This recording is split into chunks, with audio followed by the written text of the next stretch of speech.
Welcome to the Real People, Real Business Show, where we're talking with business owners who are in the trenches, everyday people who are working hard and have relevant and inspiring stories that you can relate to.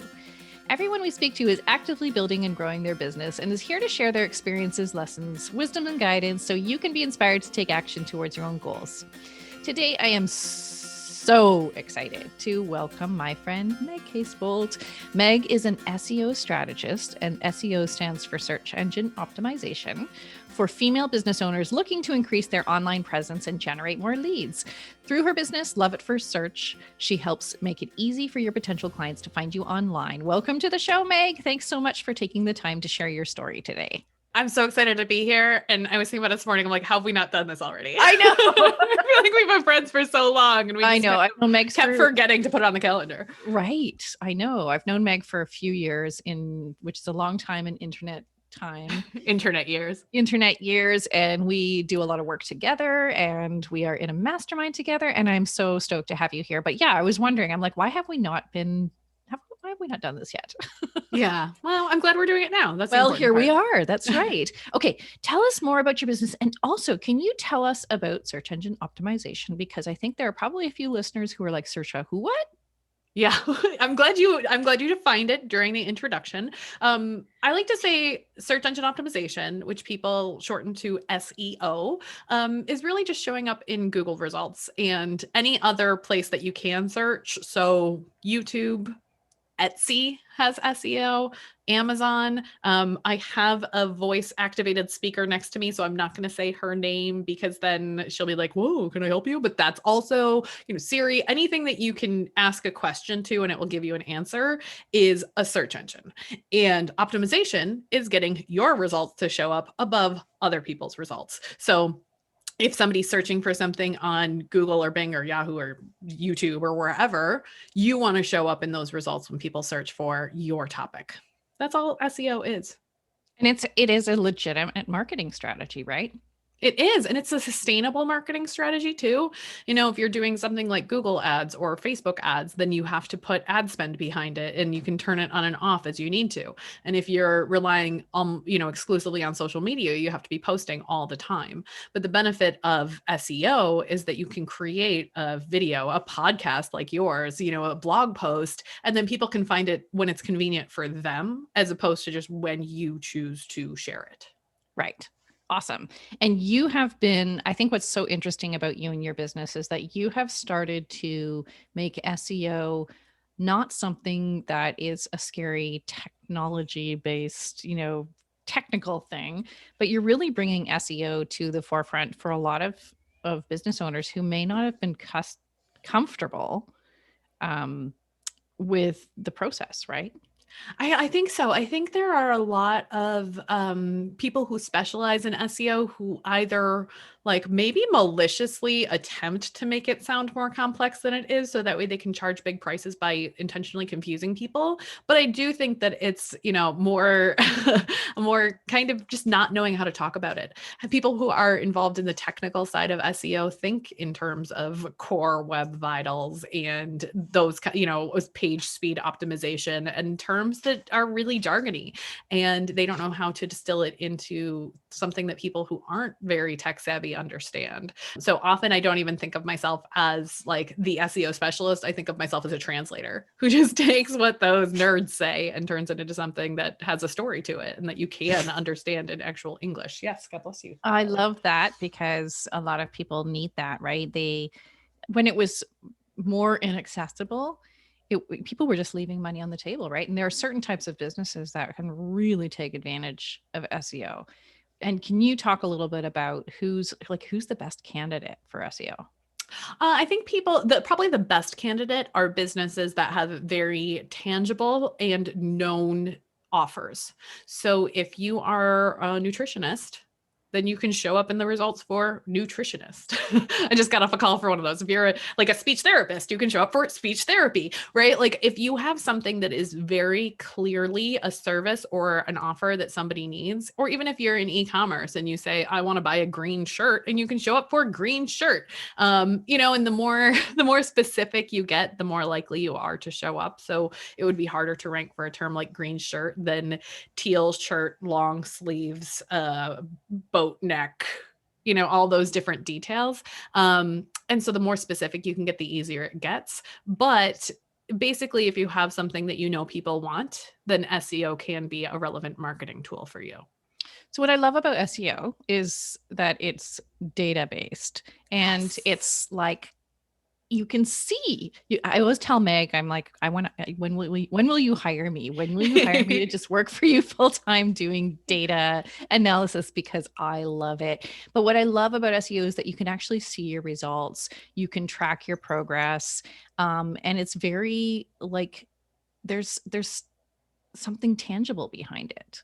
And it's very much like our mutual friend Natalie hates when I use this example. It's very much like a bank account where you put in a deposit and it develops interest on its own, where you can see growth even if you're not actively working on it, if you continue to, just slow and steady have a strategy behind it. So if you know that you want to rank for a particular topic, you create something every week, 2 weeks, month, and put it on your website. And if it's built in a way, if it's structured in a way that Google's robots can understand what you want it to rank for, then over time you can build a body of work that will then give a larger picture to Google of what you want to be known for.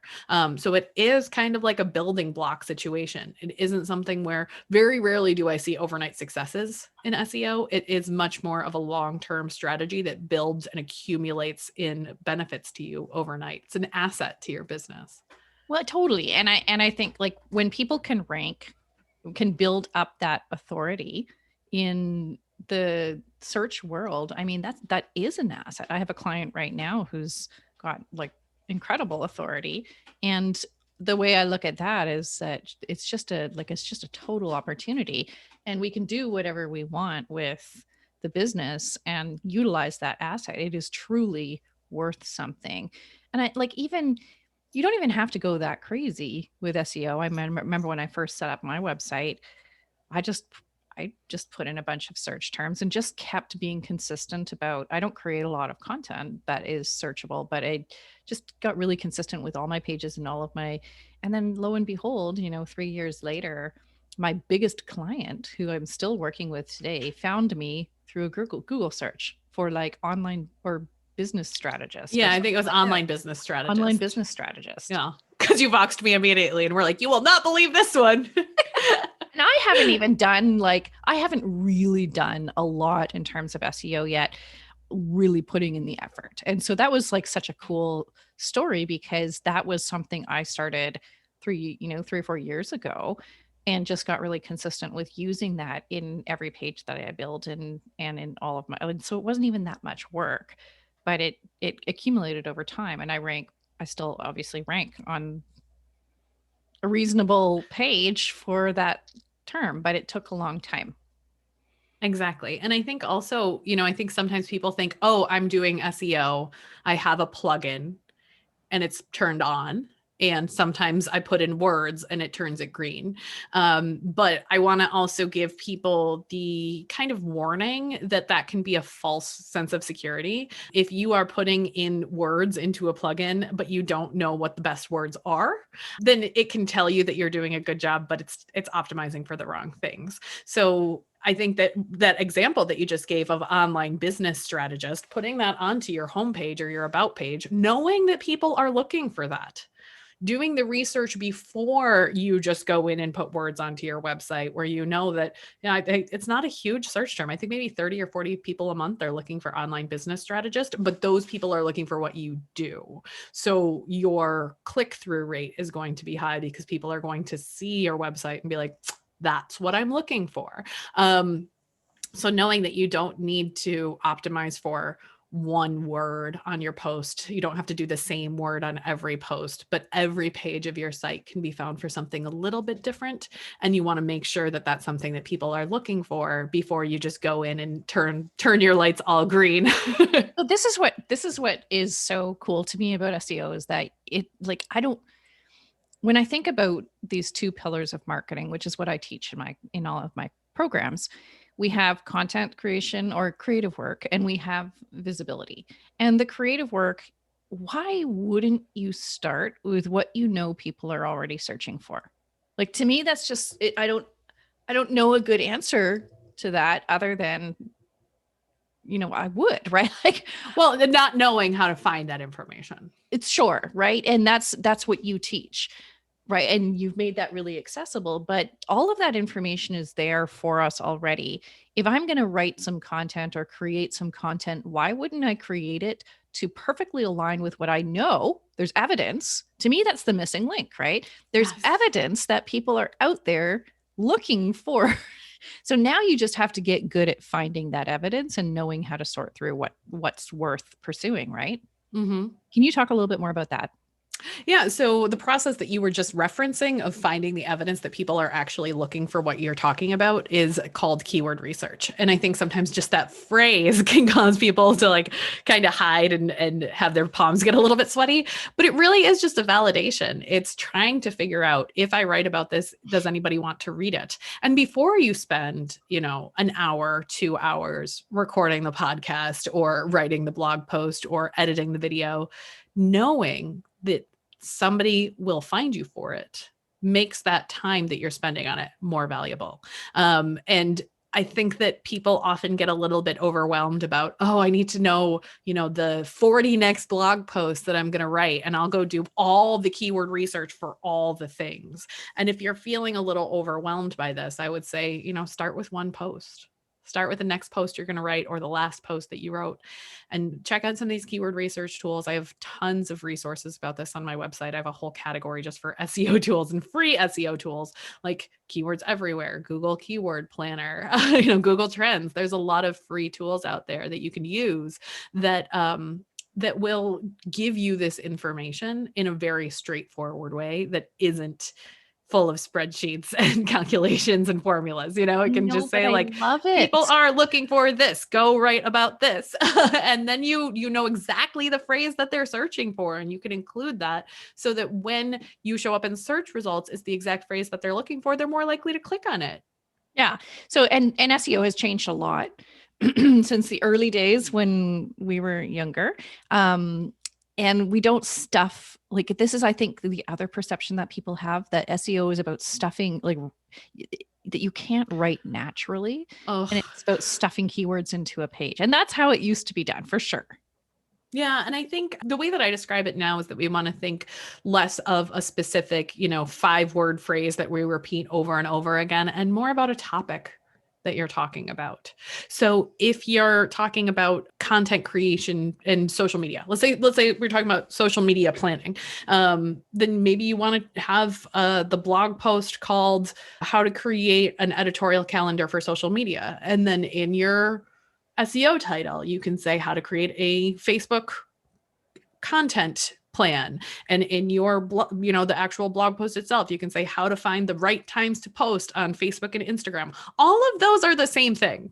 They are planning the schedule for when you are going to post on your social media. It's just different variations on a theme. So if you can think instead, what is the topic that I'm trying to talk about? What are different ways that people could look for that? And how can I integrate multiple phrases into this content? Not only will it make it more interesting for people to read, but it can then rank for multiple topics. And again, this is where sometimes our keyword research tools can lead us astray a little bit, because it's like they say, well, you need to have the phrase Facebook editorial calendar in these 10 different places on your site. And it's like, no, then you just sound like a robot. No, like you can say the same thing in different ways, the way that you would if you were talking to somebody. That will do so much better for you, because Google's machine learning technology is getting so much weirdly, creepily smarter that it knows that editorial calendar and content plan are basically the same thing. It knows that attorney and lawyer are basically the same thing. It knows that there are synonyms that people use interchangeably, and it will give the results that it thinks are the best fit for that and the most relevant for that, even if it doesn't have those exact phrases in all the right places. Because it's looking for other things, right? Mm-hmm. It's looking at, even like what are the other posts that this is linked to? And what are the words that you use to link between your posts? And what's the way that you describe the pictures in your post? It's looking at so many things beyond what are all the keywords on your site? What category is this particular piece of content listed in? If this is a podcast, does it have a transcript? Does it sound like people talking to each other? There are a lot of different factors at play besides just the words on the screen. Who is SEO not that effective for? It can be a little bit harder for people who are exclusively visual. I have a lot of artists and photographers who want their images to be the reason that people find them. And that can be hard because Google can't see images. So we have to do a really good job of being descriptive and including text for SEO. And that can be a hard thing for visual artists. I think also people who have slightly intangible services have to be a little bit more creative in what they think about. So if you're a life coach and you say, I know this is your favorite topic. And I have a couple life coaches that I love working with because they're willing to think about what are the outcomes that I help people get. I help them feel more confident. I help them overcome adversity. I help them work through specific problems in their lives. But if people come to me and they say, I want to empower you, I want you to feel transformation. Nobody's going to Google and looking for, I need transformation today.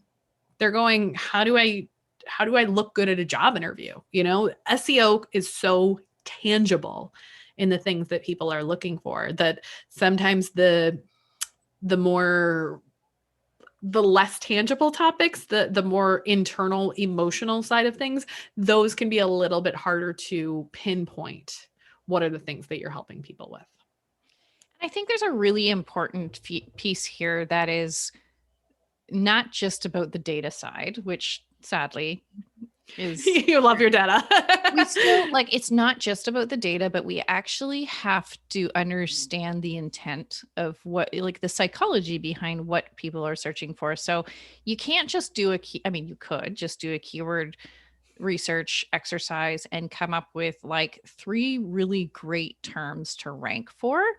But if and you could twist them to kind of be relevant to the work that you do. But if the people who are searching with those keyword terms are actually looking for something else, it's a waste, right? Why do it? Yeah, I think keyword research has to be very empathetic. And you have to think about what is the intention of the person who would be searching for this, and are they the person that I want to work with? I have a lot of people who come to me after working with other folks who have done their keyword research who will say okay, so I just had somebody come to me who's a business coach, and her previous SEO person said, you need to write a blog post on how to start a drop shipping business with $0, or how to start a business that will make money quickly. And she's like, that is diametrically opposed to the advice that I give people. I don't want the people who want a business that will make 6 figures in 6 weeks. I don't want the people who want to start a drop shipping business only because then they don't have any overhead and therefore they want to just go lay on a beach. Those are not my ideal clients. So thinking through not just what are the keywords that have decent search volume and they have low competition, but also what are the things that your clients want? What are the things that your clients are struggling with that you help them with? What are the things that they need results from?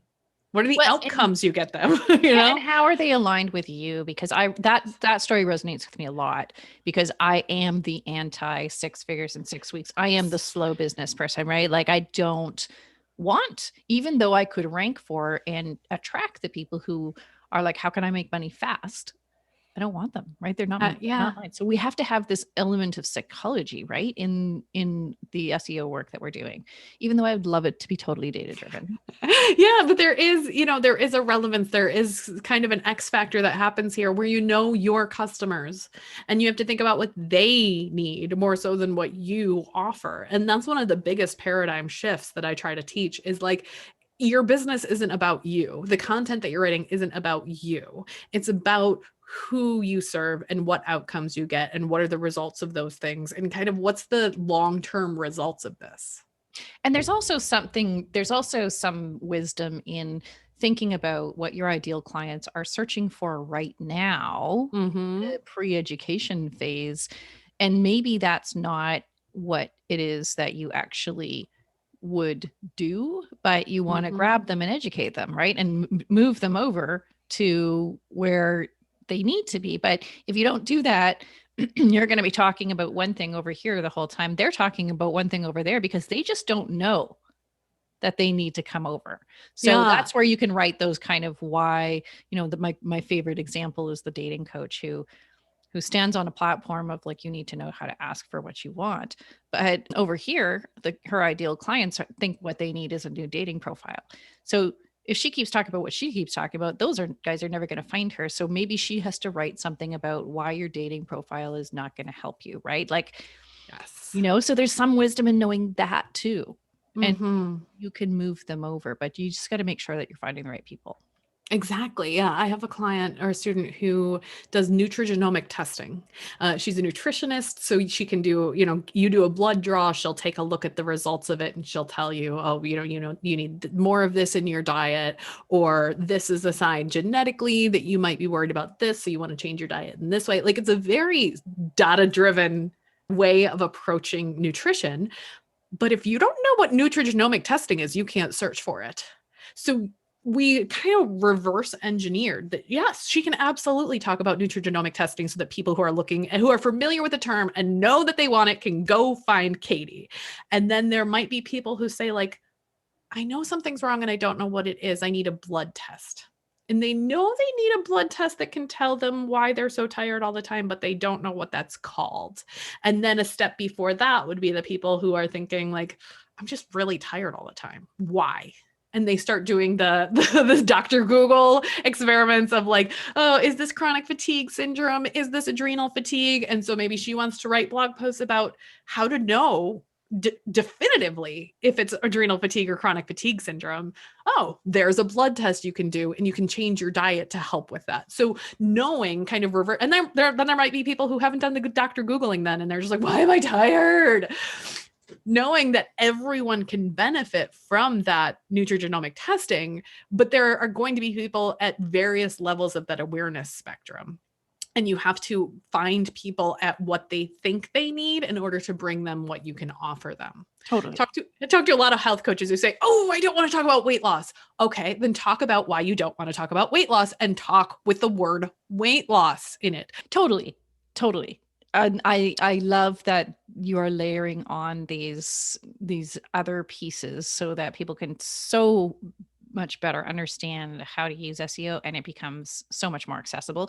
And that's a really good segue for us to talk about your business, because I don't want to just talk about SEO. I mean, I do want to just talk about SEO for like 3 hours, but I want to hear more about how you ended up here.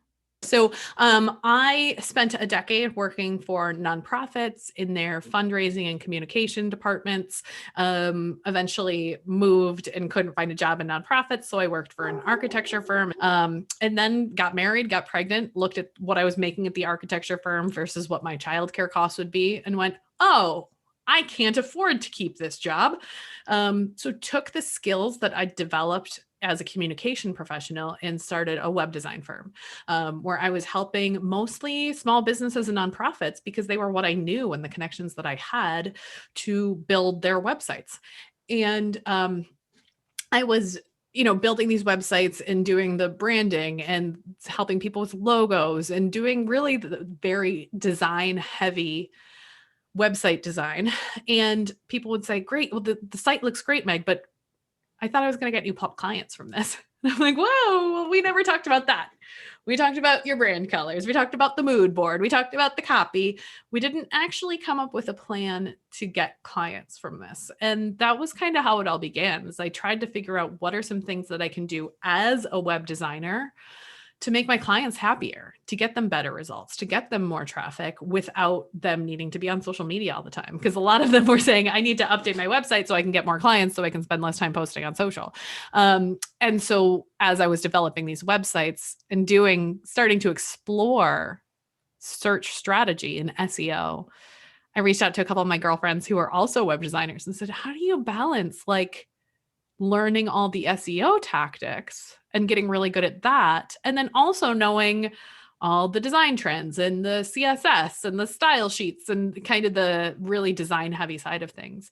And many of my friends who were designers said, oh, we don't have time to do both. Like you can't ride one or two horses with one butt, you know? Like, and so I had to make that decision at some point of, do I want to keep building websites, or do I want to partner up with web designers, help them get better results, and specialize myself? And when I made that decision to do both web design and SEO, I started to get better web design clients. And then I started to get more partnership agreements. And then after a while, I dropped doing web design, even though I enjoyed it, because the SEO was easier to get leads. It was more profitable, and it was more replicable. There was just a lot more. It was a better business. It was less competitive and more fun, and easier to make connections because I became the person for this topic instead of one of a million web designers. Yeah, I don't know that there are a lot of people out there who are really making, like, there are people out there who will teach you what SEO is, and they'll teach you, and it tends to be very masculine, very male driven, Totally. very kind of dude bro. And there's no real connection to the why you're doing it and how you go from, or like the first part of it before you even do the keyword research, which is understanding intent, understanding your people, understanding like the psychology behind what you're looking for. Then there's the keyword research, and then there's this whole other piece, like, what do you do with this now, and how do you make it natural? And I think that's the piece that's missing with all of the other kind of, they don't go into any of those pieces. And you've made SEO like fun and accessible and like very female driven. As fun as it can be. It's not really that exciting of a So I disagree. Well, I think also another piece that comes after, once you've created the content, then what? You have this blog post that you wrote, this podcast that you've created. How do you know if it's working? And I think that that's often where people get stuck. And a lot of people come to me and they say, I've been blogging weekly for 10 years. People say they find me on Google. I don't know what they searched for. I don't know which of my blog posts is actually doing a good job. I don't know what more people would want. So a big part of what I help people with also is what's working that you can do better. And that way you don't need to create as much from scratch. You can actually improve, and you can use internal linking that once people get to one page on your site, you link them to multiple other pages. You keep them on the page longer. You increase people who actually want to work with you by giving them the knowledge that you already have in your head, and shorten your sales cycle because they're learning from you in that process. I think another thing that I do differently than a lot of the industry is that many people who give SEO advice are talking to people who have display ads on their site. So they have a relationship with Google AdSense or Mediavine, or some of those display ad places where all that you need to do is get people to look at your website, which is why whenever I go to be like, I just want a recipe to put chicken into my Instant Pot with something, I suddenly get this like 7-page story because people want you to scroll through all the ads. And I'm like, I don't need to know about your kid learning to ride a bike. I just want to know if I'm supposed to use cumin in this recipe. Right. But that's the model. And so I think SEO can get a bad rap because people are so concerned about display ads and sponsorships and page views that they're not thinking about the intent of the searcher. And for those of us that are in service businesses that don't necessarily need to have 1 million page views a month to be successful, we need 10 new leads, 5 new leads. You don't need to have a gazillion people look at your website. You need the right people to find you. You and need that's that. You need one awesome client who finds you. You need to be found for online business strategists, even though only 30 people a month look for it, because those 30 people are your people. And then you can find other specific keywords that your people need from you. And you'll be able to rank for them much quicker than if you're trying to be found for some generic term, because there's fewer people talking about it. So really narrowing in. And a lot of my students get really annoyed with me because I'm like, you can promote one offer right now. Eventually, you can do 2, 3, 4, 5, but we need to get you found for one thing before we can get you found for everything. And that doesn't mean that you have to stop offering things. It means that you have to become the go-to person for one topic before you can be found for 10 of them. And now we're getting back to talking about SEO instead of storytelling, but that's kind of what I do. Well, no, it's actually a good segue in, right? So tell me how you work with your clients. Oh, And gosh. actually tell me the evolution of how you, because I know that you've got kind of an interesting story of where you started and where you moved to and now what you've got going on. Yeah, so I started with web design and just adding in SEO as kind of a line item within my web design budgets and invoicing. And then I started offering SEO just as a partnership. So I wouldn't do it direct to clients. I was only working with other web designers, copywriters, content strategists, marketing strategists, being that consultant on the team as opposed to working directly with clients. 2 or 3 years ago, I started teaching SEO to entrepreneurs. I think you were in my first class of students, Steph, way back in the day. And so that training side of my business really started to flourish a couple of years ago. And once I started training, that actually became a very good way of setting myself apart and getting better leads for my done for you agency side of things. So it's very much this symbiotic relationship of when people are a little bit newer to business or they don't have huge budgets, they'll go into a course that I have or a membership where I can help them be hands-on without them needing to pay me to do it for them. A lot of education in that side of things. And then in terms of that one-to-one work, I kind of have two ways that I work with people now. One is strategy and consulting, where I'll say, here are, we'll go through what you've already written on your website. And I'll say, I've just got off a call with somebody who's like, I have 400 blog posts. I don't know where to start with optimizing them. I don't know which is the best one. Okay, we'll go identify it. We'll find 20. I'll tell you how to update those 20, and then I'll tell you the next 20 things to write. And then let's check back in 3 months, 6 months, and figure out what the next phase is. Because once you have, whether it's you're starting from scratch or you have a deep bank and, assets that you can play with, you need to have a plan for them. So I can basically help people come up with the plan. Or, for a handful of clients, I'm in the trenches with you. And I'm voxing Stephanie at all hours of the day and going, let's talk about UTC. Exactly. Let's talk about UTM parameters and all those super exciting things. So yeah, for larger clients who have larger scale marketing budgets and have a team in place, I'll come in the kind of content strategist role to help people figure out, what do you need to write? What have you already written that we can update? What are some opportunities?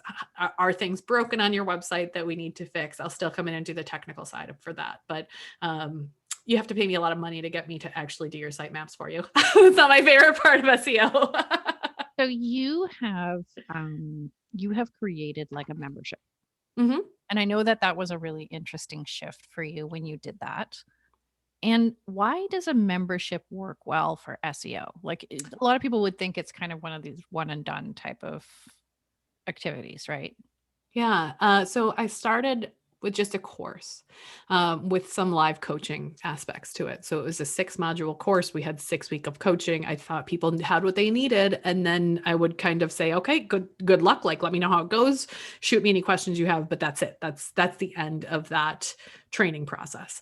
And then right around this time last year, in March 2020, I noticed that people who had been through my course started coming back when the pandemic began, and they finally had time to do content and their other marketing channels, whether that was in-person networking that they couldn't go to anymore. Maybe their referral streams were drying up. Maybe they, social media felt so heavy for much of last year. They didn't feel like they could interrupt the conversations about the pandemic or about Black Lives Matter or about the election. There were just a lot of other things going on social. And so they leaned much more heavily back into search engine optimization. And I started just offering, office hours for people who had been through the program and now finally had time that they'd never had before.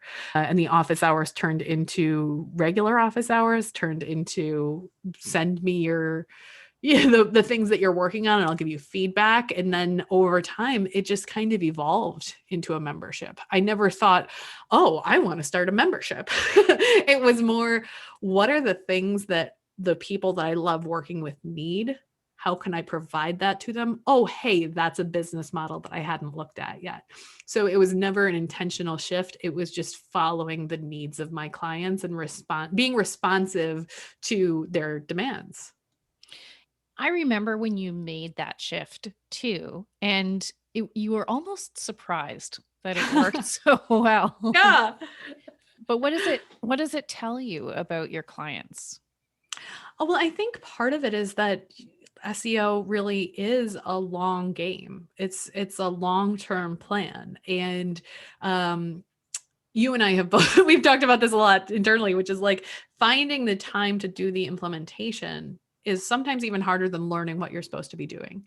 And so the membership to an extent was when people get stuck, they can ask me for help. And to an extent, it was also I know what I'm supposed to write, but unless someone holds my feet to the fire and gives me a cheerleading space, I want somewhere to celebrate. I want to be able to go to a place and say, I just got my third client from search and I closed the deal. Or I just got to number one on this. I doubled my traffic this month. When you have milestones like that, you want a space that you can celebrate. And when you're feeling stuck, you want to hear from somebody, yep, I've been there before. This is what helped me. Or, okay, let's break it down into actionable steps. So having somebody who's been there, who can guide you through it, who can give you feedback on what you're doing has been an incredible resource for people. You're just not alone. Yes. Well, and I think that because it's a long-term strategy too, Mm-hmm. it's something where you need that, like you found you what I love about this is that you actually didn't plan on this.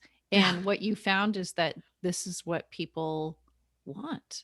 And they know that they want that long-term sort of check-in, that this is a long-term strategy.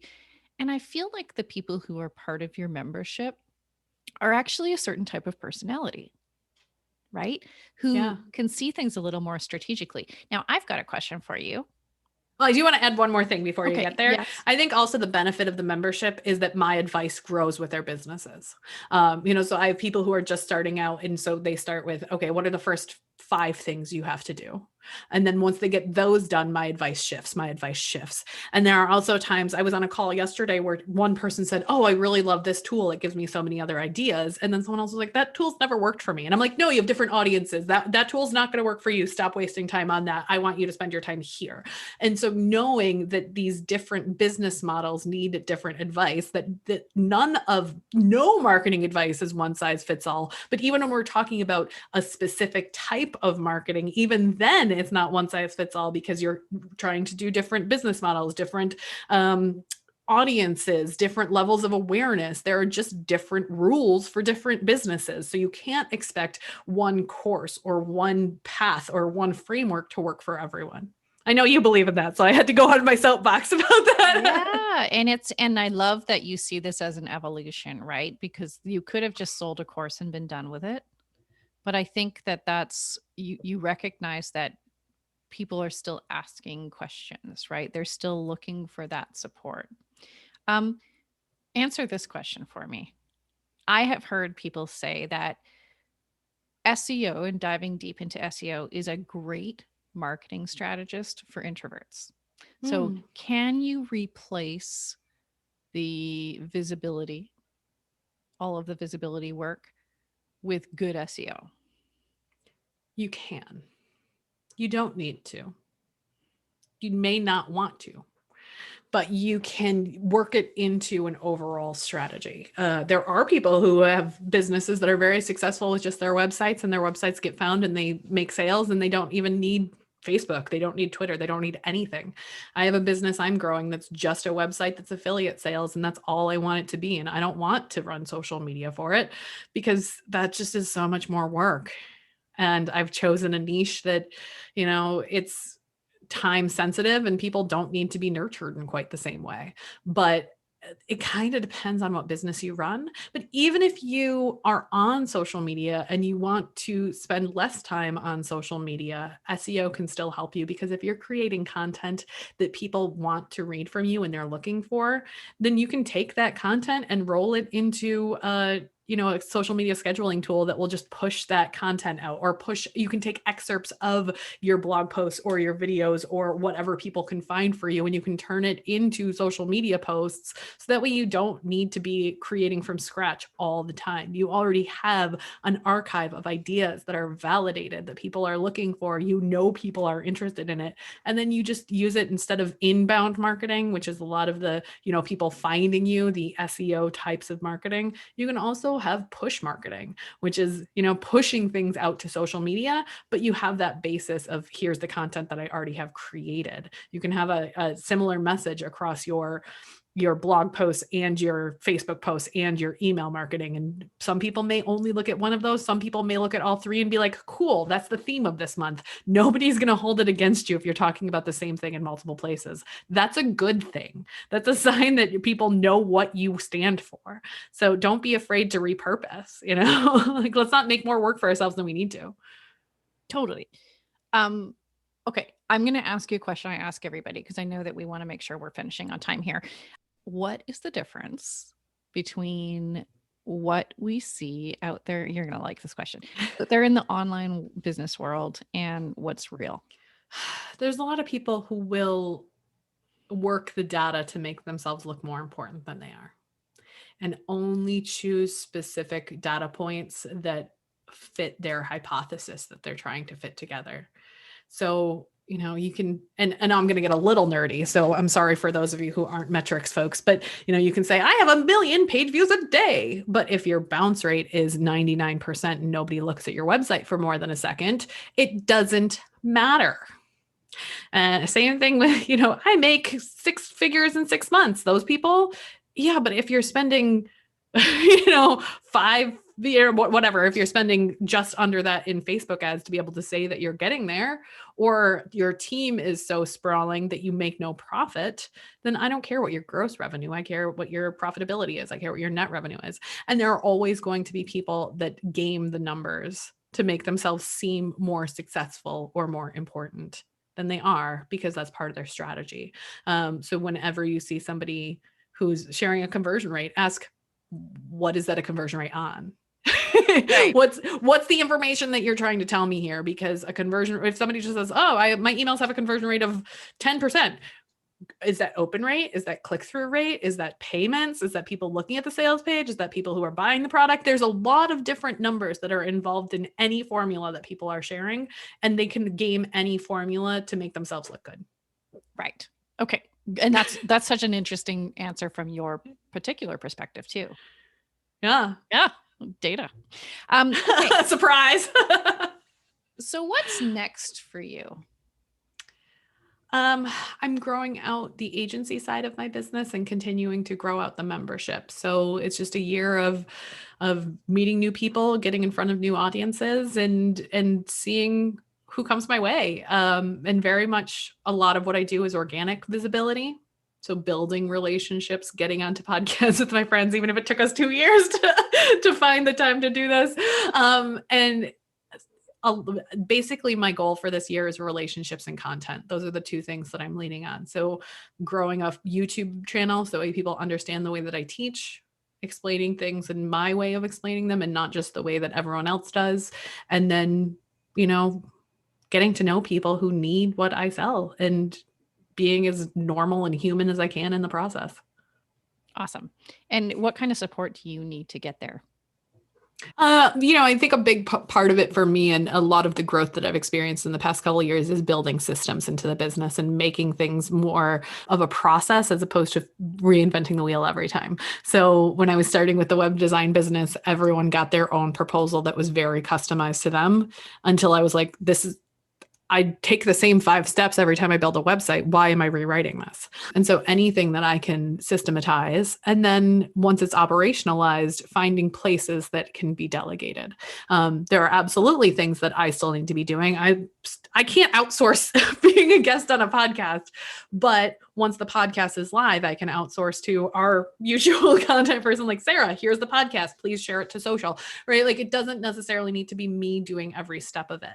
And so figuring out what are the things that are tasks that I need to be in charge of, what are the conversations I need to be in, and then who can take care of those other responsibilities. That's pretty much the support that I'm in right now, is who are the people that I need to do that. I feel like we could do a whole other episode, and maybe we should do this at some point, around building a team. Yes, Because I love that. you are like a poster child for having thought through and considered and very intentionally approached the idea of building a team to support you in your growth. Yeah, you've seen my org chart. You know what's coming. But also I resisted it in. I resisted it for a really long time. And I think there's also a point at which your resistance holds you back. And so for a long time, I thought, I don't want to manage a big team. And then I suddenly realized, like, I can have a project manager who manages the actual day-to-day operations of this. And I can just communicate with 1 or 2 people and still be, a member of the team, still be the face of the team more so than the day-to-day management of it. And that opened up a lot of doors for me too. So being able to evolve, being able to change your mind is a huge part of running a successful business. Like 5 years ago, if you'd said, Meg, you're going to have a membership, I'd be like, I don't want a membership. I don't want to check on churn and do all these, membership drive. Like, no, I'm not interested in it. But then a membership came, right? And you could have said, Meg, you're going to run an agency. Well, I don't want to run an agency. There's too much management there. Yeah, but you keep getting really kick-ass clients coming to you and you don't want to say no to them because they're awesome. So how can you grow in a way that feels good to you, and get the team there to support you? And you never say never, Totally. I love that. Love that. Okay. I know you have a hard stop. I have a hard stop. So as much as I would love to and could continue talking to you for another 5 hours, which maybe we'll do next week. Yeah, we probably will. I wanted to thank you so much for taking the time to chat with us today. Can you tell the listeners how they can find you? Absolutely. You can find me over at loveatfirstsearch.com. Same with that same handle, Love at First Search, on Instagram, and then search for me on YouTube. And I also have a free Facebook group. So basically just search for Love at First Search and you'll find me. Search for Meg. We'll put everywhere. That's right. We'll put all the links to your channels inside the show notes as well. So you can go in and hit up Meg and learn more about what she teaches. And hopefully we'll have her back again soon, because I know you're building your team right now. And I would really love to regroup with you and talk to you about that experience at some point. But yeah, that sounds great. We will be back for phase 2 of that's right. Interview another week. We'll just make up for lost time because we didn't get on a call with each other until now. But that's a wrap. We'll wrap up this episode. Such an amazing conversation. Make sure you go and check out Meg and all of the things she has to offer. And thank you again for tuning in to hear the story today. And finally, I would love for you to join us next for our next episode, where we're going to be speaking to Natalie Taylor, who's a launch copywriter and messaging specialist that works with business owners to help communicate the value of their worth, and is sharing her story about how her business, The Missing Ink, came to be and her experiences along the way. So thank you again for being here. And if you've enjoyed today's content, I would love for you to give us a review on whatever platform you're on. This helps us share our stories with an even bigger audience. And until next time, keep building, keep dreaming, and keep being real.